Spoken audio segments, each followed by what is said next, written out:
O que me deixa mais indignado quando eu vejo as imagens do que aconteceu na Praça dos Três Poderes é que tem um livro, a direita gosta muito de usar o Dostoiévski, né? Vamos usar o Dostoiévski. O livro dele chama Os Demônios, uma parte que vão chegar a riscar a Capela Sistina, a obra do Michelangelo, em nome da igualdade. Porque aqueles que estão lá riscando não conseguem fazer algo igual e se sentem ultrajados pela existência daquilo, né?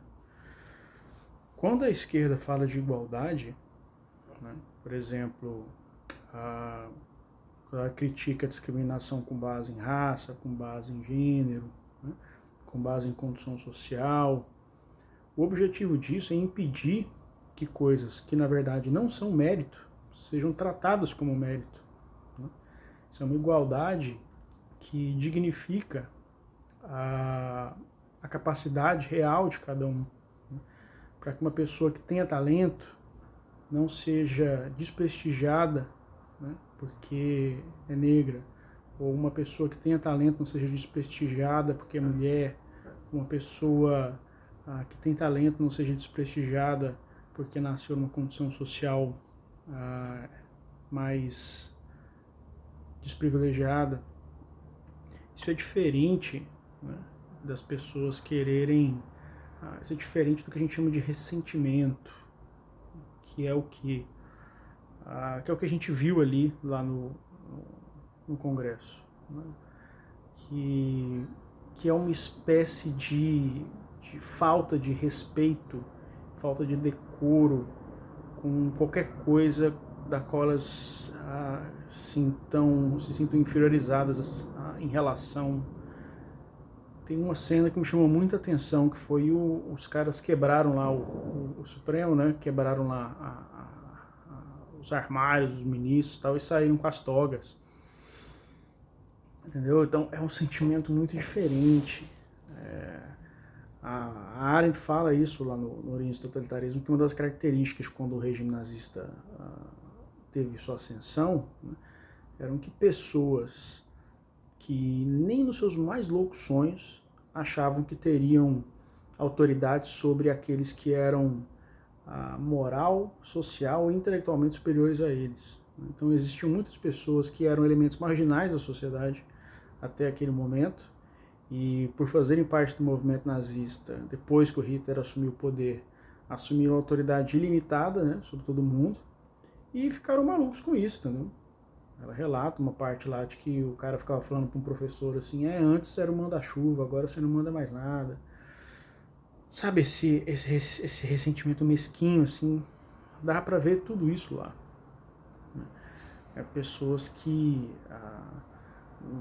veem na destruição o gozo de poder que elas nunca poderão ter de outra forma, porque não tem nem interesse, né, em tentar conseguir o poder de forma construtiva, que só pode ser conseguido através do diálogo com o diferente e através da atividade política verdadeira. Não por acaso, se a gente for parar para pensar as duas espécies de pessoas que tinha lá, você pode ver que era muito, porque tem um fenômeno também que é o seguinte, o Bolsonaro, como ele conseguiu uma adesão muito grande, né, com os discursos criminosos dele, ele foi criando uma série de bolsonarozinhos, né, ou seja, pessoas que replicam o discurso e passam a ter seguidores também. Então passam a ser mini influencers, né? E aí, então acaba sendo interessante para essas pessoas, é a única espécie de relevância social que elas vão ter. Então, por isso que eles ficavam ali produzindo provas contra si mesmos, né? Gravando tudo e tal. Então, existe um alto índice ali desses mini influencers e de pessoas, candidatos que não lograram êxito nas urnas, né? Que estavam lá para usar aquilo para mobilizar as suas plateias digitais, o que é muito assustador se para pensar. Porque você fazer ações e publicar nas redes sociais, isso é da essência da atividade política. Agora você tem que fazer isso através do certo, né? Através de ações construtivas, ou combatendo aquilo que realmente deve ser combatido. E outro tipo de gente que estava lá, é algo que existe muito na literatura política, que é, em momentos de ascensão fascista, né, como é o que está acontecendo, que foi barrado graças à vitória do Lula, é uma aliança entre a elite financeira e o que a Arendt chama de ralé, o que o Marx chama de lumpenproletariado, que são os elementos mais marginais da sociedade, que são o que eu chamo de elementos mais marginais. São pessoas que não têm muita ligação com nada, sabe? Um monte de gente sem erenbeira, que não tem relação com nenhuma associação política, com nenhum partido, com nenhuma organização civil, com nenhuma classe, não tem muita relação com nada. São pessoas mais ou menos isoladas, com um ressentimento muito grande, porque sentem que toda a organização político-social não as representa ou não as inclui, né, em nada. E são pessoas facilmente cooptáveis, tanto ideologicamente quanto do ponto de vista financeiro. Vamos supor que você seja um milionário, um bilionário do agronegócio, que tem interesse de pegar a gente e mandar lá para quebrar Brasília.